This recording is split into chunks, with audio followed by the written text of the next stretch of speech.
Hello everyone, अस्सलाम वालेकुम। मैं हूं हामिद और आप देख रहे हैं IGS न्यूज़। और आज मैं आपके साथ बहुत ही 2-3 स्पेशल बातें करने वाला हूं।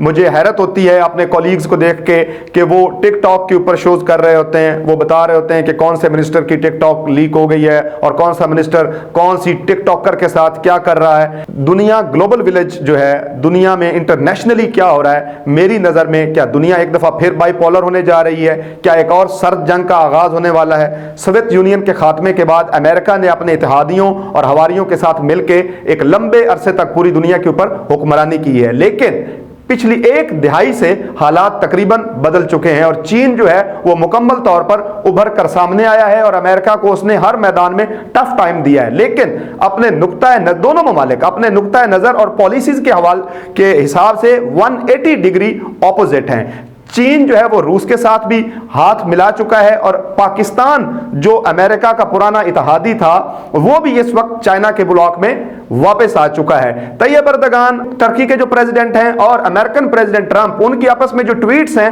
वो भी देखने वाली हैं और मीडिया के ऊपर उनकी भी कशमकश जारी रहती है। तो इस सूरत में तैयब एर्दोगान भी अपना वेट जो है वो चाइना के पलड़े में ही डालेंगे। मशरक की वस्ता की अगर बात की जाए तो सऊदीया ने जिस तरह अपने हवारियों के साथ मिलके कतर का नाटका बंद किया और कतर के साथ अपने ताल्लुकात को जिस तशवीशनाक हालत तक वो लेके गए हैं, वो भी एक अजीब व गरीब किस्म की सूरत हाल थी। लेकिन उसका क्रेडिट कतर को जाता है जिन्होंने बहुत ही जवां मर्दी, हिम्मत और दानिशमंदी से अपने आप को उस बहरान से निकाला। सऊदीया और इस्राइल अमेरिका के वो दो बड़े बेटे हैं जो अपने बाप के बलबूते पे किसी भी छोटे मुल्क को दबोचना चाहें तो वो उसी वक्त उसको दबोच लेते हैं। पीछे रह गए 3 ममालिक, ईरान, शुमाली कोरिया और रशिया, शाम। अगर कतर और सऊदीया की मैं बात जो पीछे कर रहा था उसी तनाजर में उसको देखा जाए तो कतर का भी चाइना के ब्लॉक में जाना ऐन फितरी है। उसके बाद ईरान, शुमाली कोरिया और रशिया।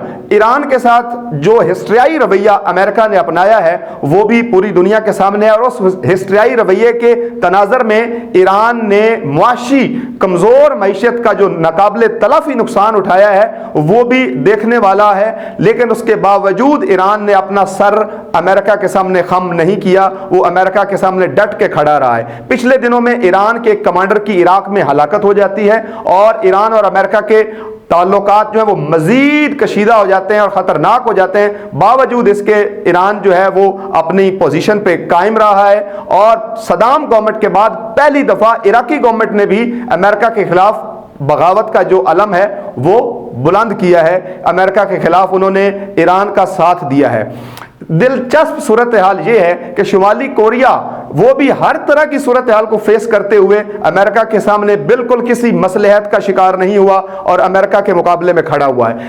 अब आ गई बात रशिया की। रशिया में होने वाली जो जंग है वो एक खून रेज लड़ाई है, उसको आम जंग ना समझा जाए। ईरान, टर्की, रूस मिलके बशार अल असद की इमदाद कर रहे हैं और अमेरिका और दाइश और बागियों के खिलाफ जो है वो मज़ामत अपनी जारी रखे हुए हैं। रशिया में होने वाली जंग जो है वो 2 बड़े पूल्स के दरमियान होने वाली लड़ाई है, वो आम लड़ाई नहीं है। लेकिन सूरत हाल इस वक्त जिस तरह की बन चुकी है उसमें मुर्रिखीन, सीनियर जर्नलिस्ट, इंटरनेशनल जर्नलिस्ट, जरीदे ये वाज़ेह तौर पे इशारा देते दिखाई और सुनाई देते हैं कि अमेरिका का जवाल शुरू हो चुका है। और अगर अमेरिका का जवाल शुरू हो चुका है तो सुपर पावर कौन होगा?